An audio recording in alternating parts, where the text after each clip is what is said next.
नमस्कार विद्यार्थी आणि पालक मित्रांनो, मी अंकुश पाटील श्री छत्रपती अकॅडमी पुणेमध्ये आपलं मनपूर्वक स्वागत करतो। नीटची परीक्षा अगदी काही दिवसावर येऊन ठेपलेली आहे। थोड्याच दिवसात नीटच्या ॲप्लिकेशन फॉर्मला सुद्धा सुरुवात होणार आहे। विद्यार्थ्यांच्या डॉक्युमेंटची तयारी झालेली असेलच, परंतु विद्यार्थ्यांच्या डॉक्युमेंट्स बरोबरच काही ठिकाणी पालकांचे डॉक्युमेंट्स सुद्धा अतिशय महत्त्वाचे आहेत। कोणत्या विद्यार्थ्यांना पालकांचे कोणकोणते डॉक्युमेंट्स काढावे लागणार आहेत याविषयी डिटेल इन्फॉर्मेशन देणारा आजचा हा व्हिडिओ आहे। चॅनलवर नवीन असाल तर अशाच माहितीपूर्ण व्हिडिओसाठी श्री छत्रपती अकॅडमी पुणेच्या यूट्यूब चॅनलला सबस्क्राइब करा। आजच्या व्हिडिओला आपण सुरुवात करतोय। व्हिडिओचा विषय आहे नीट यूजी 2025 ॲडमिशनसाठी पालकांचे आवश्यक कागदपत्रे, म्हणजेच पालकांचे कोणकोणते डॉक्युमेंट्स संपूर्ण ॲडमिशन प्रोसेस दरम्यान लागणार आहेत, कोणकोणत्या कंडिशनमध्ये पालकांचे डॉक्युमेंट्स त्या ठिकाणी रिक्वायर्ड आहेत याविषयी आपण पाहणार आहोत। विद्यार्थी मित्रांनो, आपण जर आत्ता नीटच्या फॉर्मचा जर विचार केला, फॉर्म पुरतं बोलायचं झालं तर पालकांचे कोणकोणते डॉक्युमेंट्स किंवा पालकांची कोणकोणती माहिती NTA विद्यार्थ्यांना विचारतं। 2024चा आपण नीटचा फॉर्म जर पाहिला तर त्या ठिकाणी पालकांविषयी 3 माहिती NTAने त्या ठिकाणी घेतलेली होती। एक तर पालकांचा व्यवसाय काय आहे अशा प्रकारचा कॉलम त्या ठिकाणी दिलेला होता, त्या ठिकाणी प्रश्न विचारण्यात आलेला होता। त्याच्यानंतर पालकांचं इन्कम किती आहे असा एक कॉलम त्या ठिकाणी येतो। ही एक पालकांविषयी माहिती विद्यार्थ्यांना नीटचा फॉर्म भरत असताना विचारली जाते। आणि तिसरं मोबाईल नंबर आणि ईमेल ॲड्रेस, म्हणजे ॲडिशनल मोबाईल नंबर आणि ईमेल ID विद्यार्थ्यांना त्या ठिकाणी द्यावा लागतो। हे विद्यार्थी आपल्या पालकांचा साधारणपणे देत असतात। तर हे 3 माहिती 2024च्या नीटचा फॉर्म भरत असताना विद्यार्थ्यांना त्या ठिकाणी पालकांविषयी विचारण्यात आलेली होती। ही महत्त्वाची माहिती आहे। ॲडिशनल माहितीसुद्धा फॉर्ममध्ये त्या ठिकाणी यावर्षी विचारू शकतात।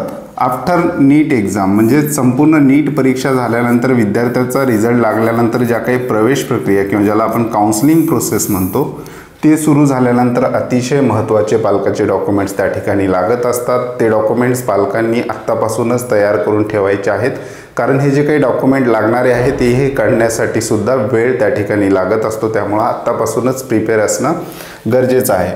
विशेषतः काउन्सिलिंग प्रक्रिया जर आपण बघितली तर विशेषतः 2 भागामध्ये विभागलेली आपल्याला पाहायला मिळते। एक स्टेट कोटा, म्हणजेच महाराष्ट्र शासनामार्फत महाराष्ट्र राज्यातील जेवढे काही गव्हर्नमेंट कॉलेजेस आहेत, त्याचबरोबर ज्याला आपण सेमी गव्हर्नमेंट कॉलेजेस आहेत, यांच्या प्रवेश प्रक्रिया महाराष्ट्र शासनाच्या स्टेट कोटामार्फत घेण्यात येतात। त्याचबरोबर ऑल इंडिया कोटा ही सेंट्रल गव्हर्नमेंटची काउन्सिलिंग प्रक्रिया आहे। याच्यामध्ये संपूर्ण देशभरातील गव्हर्नमेंट कॉलेजच्या 15% सीट, त्याचबरोबर जेवढ्या काही सेंट्रल युनिव्हर्सिटीज आहेत, एम्स आहेत, जिपमर आहेत, अलीगढ मुस्लिम युनिव्हर्सिटी आहे, बनारस हिंदू युनिव्हर्सिटी आहेत, AFMC आहे, तर ज्या काही सेंट्रल युनिव्हर्सिटी आहेत त्याचबरोबर डीम युनिव्हर्सिटी आहेत, यांच्या सीट ऑल इंडिया कोटामार्फत त्या ठिकाणी प्रामुख्याने भरल्या जातात। आणि आणखी एक वेटरनरीची एक ॲडमिशन प्रक्रिया असते, याच्यामध्ये सुद्धा पालकांचे डॉक्युमेंट्स आवश्यक असतात। आता आपण महाराष्ट्र स्टेट कोटा किंवा इतर काउन्सिलिंग प्रक्रिया जर बघितली तर रिझर्वेशन कशा प्रकारे आहेत हे जर पाहिलं तर आपल्याला त्या ठिकाणी अगदी सोपं होतं की कोणत्या क्रायटेरियामध्ये पालकांचे डॉक्युमेंट्स त्या ठिकाणी लागत असतात। विद्यार्थ्यांना एक तर कॉन्स्टिट्यूशनल रिझर्वेशन आपल्याकडे आहेत, म्हणजेच विद्यार्थ्याच्या कॅटेगरीनुसार मिळणारे आरक्षण सीटमध्ये, म्हणजेच OBC, SC, ST, VJ, NT, SC, BC महाराष्ट्रामध्ये हे जे काही कॅटेगरी आहेत विद्यार्थ्यांच्या, या कॅटेगरीनुसार प्रत्येक कॉलेजमध्ये विद्यार्थ्यांना काही सीट राखीव ठेवण्यात आलेले आहेत, त्याला आपण कॉन्स्टिट्यूशनल रिझर्वेशन असं म्हणतो। दुसरं आहे स्पेसिफाईड रिझर्वेशन किंवा त्याला आपण पॅरलल रिझर्वेशन असं म्हणतो। तर याच्यामध्ये विद्यार्थ्यांना पालकांचे थोडेसे डॉक्युमेंट्स रिक्वायर असतात, ते येणाऱ्या स्लाईडमध्ये आपण पुढे पाहणार आहोत। आणि त्याच्यानंतर आहे रिलिजियस आणि लिंग्विस्टिक मायनॉरिटी रिझर्वेशन, म्हणजेच धर्माच्या आधारे किंवा भाषेच्या आधारे सुद्धा ॲडमिशन प्रवेश प्रक्रियेमध्ये काही कॉलेजच्या सीट किंवा कॉलेज त्या ठिकाणी राखीव ठेवण्यात आलेले आहेत, त्याला आपण रिलिजियस लिंग्विस्टिक रिझर्वेशन असं म्हणतो। याच्याविषयी सुद्धा आपण डिटेल व्हिडिओ येणाऱ्या काळामध्ये बनवणार आहोत की कशा प्रकारे विद्यार्थ्यांना रिझर्वेशन आहेत, कशा प्रकारे सीटची त्या ठिकाणी टक्केवारी आहे, याविषयी सुद्धा डिटेल व्हिडिओ आपण येणाऱ्या काळामध्ये पाहणार आहोत। तत्पूर्वी श्री छत्रपती अकॅडमी पुणेच्या ऑनलाईन काउन्सिलिंग कोर्सला आम्ही सुरुवात केलेली आहे। अगदी लिमिटेड सीट आम्ही त्या ठिकाणी घेतो आहोत। ज्या विद्यार्थ्यांना आमच्या ऑनलाईन काउन्सिलिंग प्रक्रियेमध्ये भाग घ्यायचा आहे अशा विद्यार्थ्यांसाठी आमच्या ॲपची लिंक डिस्क्रिप्शन बॉक्समध्ये दिलेली आहे। त्या लिंकवर क्लिक करून विद्यार्थी आमचं ऑनलाईन ॲप्लिकेशन डाउनलोड करू शकतात आणि त्या ठिकाणी अगदी माफक शुल्कामध्ये पहिला जो टॅब आहे ऑनलाईन काउन्सिलिंग कोर्सचा ते विद्यार्थी त्या ठिकाणी डाउनलोड करून घेऊ शकतात। याच्यामध्ये विद्यार्थ्यांना संपूर्ण काउन्सिलिंग अपडेट 2024चे सगळे कट ऑफ बुक्स आम्ही त्याच्यामध्ये ठेवलेले आहेत। त्याचबरोबर अभ्यासासाठी 2023चे महाराष्ट्र राज्याचे जे काही कट ऑफ आहेत ते सुद्धा अवेलेबल करून दिलेले आहेत। त्याचबरोबर फॉर्मचे डेमो दिलेले आहेत की फॉर्म कशा प्रकारे असतो, कोणकोणती माहिती त्या ठिकाणी विचारली जाते, कॉलेजचे संपूर्ण hospital, hostel, mess, tuition fees इत्यादी सगळे डिटेल्स आपण त्याच्यामध्ये दिलेले आहेत। त्याचबरोबर विद्यार्थ्यांना काही डाऊट असतील तर त्या ठिकाणी चॅट बॉक्स दिलेला आहे। डॉक्युमेंट प्रिपरेशन कशा प्रकारे करायचं आहे, डॉक्युमेंटचे वेगवेगळे फॉर्मॅट आपण त्याच्यामध्ये दिलेले आहेत। व्हिडिओ सिरीज तर आपली त्याच्यामध्ये चालणारच आहे आणि सगळ्यात महत्त्वाचा जो पार्ट आहे कॉलेजचे प्रेफरन्स लिस्टसुद्धा आपण येणाऱ्या काळामध्ये विद्यार्थ्यांना या कोर्समध्ये अवेलेबल करून देणार आहोत। जे विद्यार्थी आणि पालक इच्छुक असतील त्यांच्यासाठी डिस्क्रिप्शन बॉक्समध्ये ॲपची लिंक देण्यात आलेली आहे। आता पुढे जाऊयात की कशा प्रकारे आणि कुठे कुठे पालकांचे जे काही डॉक्युमेंट्स आहेत ते रिक्वायर्ड आहेत। आपण 3 भागामध्ये याच्यामध्ये पाहणार आहोत। पहिला आहे स्टेट कोट्यामध्ये कोणकोणते डॉक्युमेंट्स रिक्वायर्ड आहेत आणि कोणत्या कंडिशनमध्ये रिक्वायर्ड आहेत। ऑल इंडिया कोट्यामध्ये पाहणार आहोत कोणते डॉक्युमेंट इम्पॉर्टंट आहेत आणि कोणत्या कंडिशनमध्ये लागणार आहेत। आणि वेटरनरी प्रवेश प्रक्रिया म्हणजे जे काही आपलं पशुचिकित्सक डॉक्टर असतात त्यांच्यासाठीच्या ज्या काही प्रवेश प्रक्रिया आहेत त्याच्यामध्ये असे काही रिझर्वेशन आहेत तिथे विद्यार्थ्यांच्या पालकांच्या डॉक्युमेंटचा संबंध आलेला आपल्याला पाहायला मिळतो। आपण स्टेट कोट्यापासून सुरुवात करूयात की स्टेट कोट्यामध्ये कोणकोणत्या कंडिशनमध्ये विद्यार्थ्यांना पालकांचे डॉक्युमेंट्स रिक्वायर्ड आहेत। एक तर आहे स्टेट कोट्यामध्ये स्पेसिफाईड रिझर्वेशनमध्ये जे डिफेन्समध्ये आहेत पॅरेंट्स त्यांच्यासाठी काही रिझर्वेशन म्हणजे त्यांच्या पाल्यांसाठी काही रिझर्वेशन ठेवलेले आहेत। त्याच्यात 3 क्रायटेरिया केलेले आहेत, 3 भाग केलेले आहेत। एक आहे D1 म्हणजे एक्स सर्व्हिसमॅन म्हणजेच डिफेन्समधून निवृत्त झालेले सर्व्हिसमॅन यांच्यासाठी महाराष्ट्र राज्यातील गव्हर्नमेंट कॉलेजेस जे आहेत याच्यामध्ये D1च्या काही सीट राखीव असलेल्या आपल्याला पाहायला मिळतात। त्याच्यानंतर D2 म्हणजे सध्या सर्व्हिस देणारे रिटायर्ड न झालेले सर्व्हिसमॅन जे आहेत यांच्या पाल्यासाठी सुद्धा D2 या क्रायटेरियाखाली त्या ठिकाणी सीट राखीव असलेल्या आपल्याला पाहायला मिळतात। आणि तिसरा भाग केलेला आहे D3 म्हणजेच एखादा बाहेरील राज्यातील सैनिक आहे परंतु तो आत्ता महाराष्ट्र राज्यामध्ये सेवा देतोय त्याच्या पाल्यासाठी महाराष्ट्र राज्यातील गव्हर्नमेंट कॉलेजेसमध्ये जे काही आहे सीट राखीव ठेवण्यात आलेले आहेत। या कंडिशनमध्ये पालकांचे डॉक्युमेंट्स त्या ठिकाणी लागत असतात। डिफेन्स क्रायटेरियाला पालकांचे डॉक्युमेंट्स लागत असतात। कोणकोणते डॉक्युमेंट्स लागतात, एकतर सर्व्हिसमॅन सर्टिफिकेट म्हणजे तुमचं जे काही डिफेन्सचं सर्टिफिकेट आहे ते त्या ठिकाणी लागतात। म्हणजे पालक जर D1मध्ये असेल, एक्स सर्व्हिसमॅन असेल तर त्यांना D1 सर्टिफिकेट काढावं लागेल। आत्ता चालू सर्व्हिस आहे, करंट सर्व्हिसमध्ये आहेत, ॲक्टिव्ह सर्व्हिस आहेत त्यांना D2 सर्टिफिकेट काढावं लागेल। आणि जे बाहेरील राज्यातील सैनिक आहेत किंवा डिफेन्स सर्व्हिसमॅन आहेत त्यांना D3 सर्टिफिकेट काढावं लागेल। याचबरोबर जे D1 आणि D2 म्हणजेच महाराष्ट्र राज्यातील जे डिफेन्स सर्व्हिसमॅन आहेत D1 आणि D2 यांना त्यांचं आदिवास प्रमाणपत्र ज्याला आपण डोमेसाईल असं सुद्धा म्हणतो तर पालकांचं डोमेसाईल D1 आणि D2 प्रवर्गातील विद्यार्थ्यांच्या पालकांचं डोमेसाईल त्या ठिकाणी हे क्रायटेरिया क्लेम करण्यासाठी त्या ठिकाणी लागत असतात। तर दुसरा भाग आहे हिलीमध्ये म्हणजे जे विद्यार्थी डोंगरी भागात किंवा हिली एरियामध्ये येतात। महाराष्ट्र शासनाने महाराष्ट्र राज्यातील काही भाग हा डोंगरी भाग किंवा ज्याला आपण अतिदुर्गम भाग म्हणून घोषित केलेला आहे त्या भागातील विद्यार्थ्यांसाठी MBBSच्या गव्हर्नमेंट कॉलेजेसमध्ये काही सीटचं रिझर्वेशन ठेवलेलं आहे। आणि अशा भागातून जर विद्यार्थी येत असेल आणि त्याला हिली एरिया क्लेम करायचा असेल तर अशा विद्यार्थ्यांना सुद्धा पालकांच्या डॉक्युमेंटची आवश्यकता आहे। हिली एरियातील विद्यार्थ्यांना कोणकोणते डॉक्युमेंट्स लागतात, सगळ्यात महत्त्वाचं विद्यार्थ्यांचं पॅरेंटचं आदिवास प्रमाणपत्र ज्याला आपण पॅरेंट डोमेसाईल याही ठिकाणी लागतात। त्याचबरोबर SSC/HSC विद्यार्थ्याची 10वी किंवा 12वी किंवा दोन्ही त्याच हिली एरियात म्हणजे त्या डोंगरी भागातून झालेली असणं आवश्यक आहे।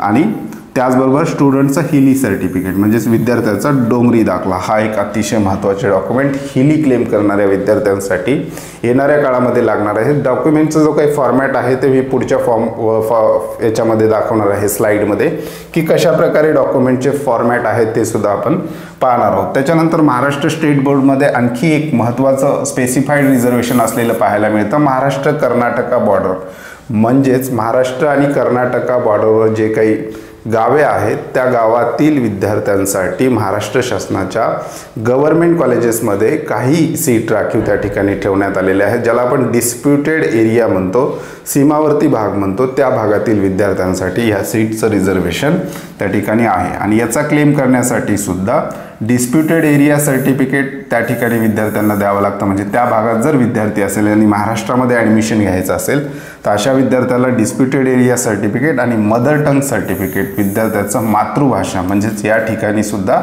पॅरेंटचा डॉक्युमेंटचा संबंध आलेला आपल्याला पाहायला मिळतो। त्याचबरोबर या ठिकाणी बरेचसे कॉलेज पॅरेंट डोमेसाईल म्हणजेच पालकांचा अधिवासाचा सुद्धा पुरावा त्या ठिकाणी मागू शकतात की ते MKB म्हणजेच Maharashtra Karnataka border disputed area जो आहे त्या एरियामधले आहेत का नाही ते तपासण्यासाठी पॅरेंटचं अधिवास प्रमाणपत्र किंवा पॅरेंटचं डोमेसाईल कॉलेजवाले मागू शकतात। त्याच्यानंतर पुढचा भाग आहे ऑल इंडिया कोटा, म्हणजे जी काही सेंट्रल गव्हर्नमेंटची काउन्सिलिंग प्रक्रिया आहे याच्यामध्ये कोणत्या कंडिशनमध्ये पालकांचे डॉक्युमेंट्स रिक्वायर आहेत ते सुद्धा आपण पाहूयात। सेंट्रल गव्हर्नमेंटचे काही सीट ह्या ESIC म्हणजेच ESIC नेमकं काय आहे, एम्प्लॉईज स्टेट इन्शुरन्स कॉर्पोरेशन, ही केंद्र सरकारची ही स्कीम आहे किंवा ज्याला आपण इन्शुरन्स म्हणतो।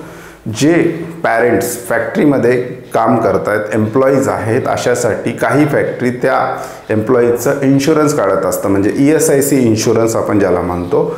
तर ज्या ज्या पालकांचं ESIC इन्शुरन्स आहे त्यांच्या मुलासाठी MBBS साठी विशेषतः ESIC कोट्यातून काही सीट राखीव ठेवण्यात आलेले असतात।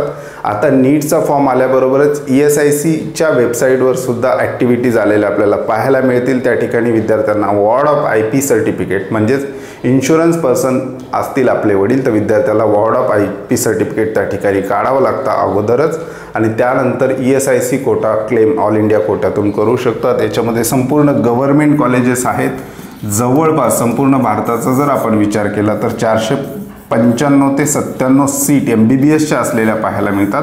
आणि ESIC असलेले विद्यार्थी खूप कमी विद्यार्थी त्या ठिकाणी क्लेम करत असल्यामुळे याचा कट ऑफ जो आहे तो इतर कट ऑफच्या तुलनेने खूप कमी असतो, त्याच्यामुळे याचा सुद्धा फायदा विद्यार्थ्यांना त्या ठिकाणी घेता येऊ शकतो। महाराष्ट्र राज्यातील असे पॅरेंट जे कंपनीमध्ये काम करत आहेत आणि त्यांचा कंपनी ESIC इन्शुरन्स त्या ठिकाणी जर काढत असेल तर त्याच्या पाल्यासाठी हा एक सुवर्ण संधी आहे की ESIC कोट्यातून ऑल इंडिया कोट्यातून सीट मिळवण्यासाठीचं। तर हे एक विद्यार्थी तपासू शकतात की ESICच्या संदर्भातलं जी काय अपडेट्स आहेत। ESICचे क्रायटेरिया वेगवेगळे आहेत। 2023च्या इन्फॉर्मेशन ब्रोशरनुसार ज्या व्यक्तीचं ESIC इन्शुरन्स आहे आणि उत्पन्न 21,000पेक्षा कमी आहे असा क्रायटेरिया त्या ठिकाणी ठेवण्यात आलेला होता। आता वेबसाईट अपडेट होईल, यावर्षीचे क्रायटेरिया थोडेफार बदलू शकतात, आल्यानंतर आपण ते सुद्धा या चॅनलवरून विद्यार्थ्यांसोबत डिस्कस करणार आहोत। आता तिसरी महत्त्वाची प्रवेश प्रक्रिया आहे ज्याच्यामध्ये पालकांच्या डॉक्युमेंटचा संबंध येतो, ती म्हणजे वेटरनरीचे ॲडमिशन। आता ह्याही कोर्सकडे विद्यार्थ्यांचा कल प्रचंड प्रमाणात वाढलेला आपल्याला पाहायला मिळतो। मागच्या 3 वर्षाचा जर आपण कट ऑफ बघितला तर वेटरनरीचा जो काही कट ऑफ आहे तो इन्क्रीज झालेला आपल्याला पाहायला मिळतो, कारण महाराष्ट्र राज्यात जेवढे वेटरनरीचे कॉलेजेस आहेत ते संपूर्ण गव्हर्नमेंट कॉलेजेस आहेत। त्या ठिकाणी विद्यार्थ्यांना फीस खूप कमी लागते आणि हे संपूर्ण गव्हर्नमेंट कॉलेजेस असल्यामुळे विद्यार्थ्यांनी त्या ठिकाणी जाण्यासाठी इच्छुक असलेले आपल्याला पाहायला मिळतात। वेटरनरीमध्ये थोडेसे जास्त रिझर्वेशन आपल्याला पाहायला मिळतात। पालकांच्या नोकरी किंवा व्यवसायाच्या आधारावर असलेले जे काही रिझर्वेशन आहेत ते थोडेसे जास्त असलेले आपल्याला पाहायला मिळतात। पहिला आहे ॲग्रिकल्चरिस्ट म्हणजेच शेतकरी असल्याचा पुरावा, म्हणजेच एखाद्या विद्यार्थ्याच्या वडिलांकडे जर शेती असेल तर तो विद्यार्थी वेटरनरीच्या ॲडमिशन प्रवेश प्रक्रियेमध्ये ॲग्रिकल्चरिस्ट कोट्याचा दावा त्या ठिकाणी करू शकतो। बाकी कॅटेगरी रिझर्वेशन त्याला मिळणारच आहे, परंतु तो शेतकरी असल्याचा दावा करून 6% रिझर्वेशन हे ॲग्रिकल्चरिस्टसाठी आहे आणि यासाठी विद्यार्थ्यांना आपल्या पालकाचं ॲग्रिकल्चरिस्ट सर्टिफिकेट त्या ठिकाणी फॉर्म भरतानाच अपलोड करावं लागतं। या सर्टिफिकेटचा जो काही फॉर्मॅट आहे तो मी पुढील भागात तुम्हाला दाखवणार आहे। त्याच्यानंतर आहे फ्रीडम फायटरसाठी वेटरनरीच्या ॲडमिशनमध्ये काही कोटा म्हणजे 2% सीट राखीव ठेवण्यात आलेले आहेत। जे स्वातंत्र्य सैनिक आहेत त्यांच्या मुलांसाठी, म्हणजेच विद्यार्थ्याचे वडील किंवा वडिलांच्या साईडचे आजोबा जर किंवा फॅमिलीमध्ये कोणी वडिलांच्या साईडच्या फॅमिलीमध्ये फ्रीडम फायटर सर्टिफिकेट असेल तर विद्यार्थी हा जो काही कोटा आहे तो त्या ठिकाणी क्लेम करू शकतो। तिसरा आहे प्रोजेक्ट अफेक्टर, ज्याला आपण प्रकल्पग्रस्त असं म्हणतो। म्हणजेच एखाद्या विद्यार्थ्याच्या वडिलांची जमीन किंवा परिवाराची जमीन वडिलांच्या बाजूने एखाद्या शासनाच्या प्रकल्पामध्ये गेलेली असेल आणि त्या प्रकल्पामध्ये त्यांचं पुनर्वसन झालं असेल तर अशा विद्यार्थ्यांसाठी 4% सीट या वेटरनरी ॲडमिशन प्रवेश प्रक्रियेमध्ये ठेवण्यात आलेलं आहे। याचा सुद्धा सर्टिफिकेटचा फॉर्मॅट मी तुम्हाला दाखवणार आहे। त्याच्यानंतर डिफेन्स 2%, म्हणजे जे काही डिफेन्स आहेत त्यांना 2% असं आहे। वेटरनरीच्या ॲडमिशन प्रोसेसमध्ये टोटल आपल्याला 14% रिझर्वेशन हे विद्यार्थ्याचे पालकांच्या व्यवसाय किंवा नोकरी किंवा पालकांचं जर प्रोजेक्ट अफेक्टेड असतील त्यानुसार विद्यार्थ्यांना त्या ठिकाणी मिळणार आहेत। त्याचबरोबर रेग्युलर, म्हणजे रेग्युलरमध्ये जर आपण बघितलं तर डॉक्युमेंट्समध्ये जनरल, SC ST हे जे विद्यार्थी आहेत यांना सोडून बाकी सगळ्या कॅटेगरीचे जे विद्यार्थी आहेत त्यांना त्यांच्या पालकांचं उत्पन्नाचं प्रमाणपत्र त्या ठिकाणी, फीसमध्ये जर कन्सेशन पाहिजे असेल तर त्या ठिकाणी लागणार आहे आणि उत्पन्नाचं प्रमाणपत्र अकॅडमिक इयर 2025 ते 26 पर्यंत व्हॅलिड असणं गरजेचं आहे। त्याच्यानंतर आता आपण पाहूयात की कशा प्रकारे सर्टिफिकेटचे फॉर्मॅट आहेत, म्हणजे नेमके सर्टिफिकेट। ही आपली वेबसाईट आहे छत्रपती अकॅडमी पुणे। याच्यामध्ये सुद्धा आपण वेगवेगळी माहिती विद्यार्थ्यांना लिखित स्वरूपात, ब्लॉगच्या स्वरूपात त्या ठिकाणी देतो। ह्या वेबसाईटची जी काही लिंक आहे ती सुद्धा तुम्हाला डिस्क्रिप्शन बॉक्समध्ये मिळणार आहे। या ठिकाणी आपण मागच्या वर्षी हे आर्टिकल डिटेलमध्ये कव्हर केलेलं होतं, त्याचा संदर्भ आपण या ठिकाणी पाहणार आहोत। म्हणजेच याच्यामध्ये आपण दिलेलं आहे की पालकांचे कोणते कागदपत्र आवश्यक आहेत। डिफेन्स कोटाबद्दल आपण डिस्कस केलेलं आहे। त्याचबरोबर आपण हिली एरिया रिझर्वेशन किंवा डोंगरी भाग आपण डिस्कस केलेला आहे, त्याचा सर्टिफिकेटचा फॉर्मॅट या ठिकाणी आपल्याला पाहायला मिळतो। डोंगरी दाखला हा विद्यार्थ्याच्या नावाने त्या ठिकाणी असतो, त्याचा हा फॉर्मॅट आहे। या फॉर्मॅटमध्ये विद्यार्थ्यांचं सर्टिफिकेट तहसीलदाराची या ठिकाणी डिजिटल साईन असलेली आपल्याला पाहायला मिळते। हे झालं डोंगरी दाखल्याचा।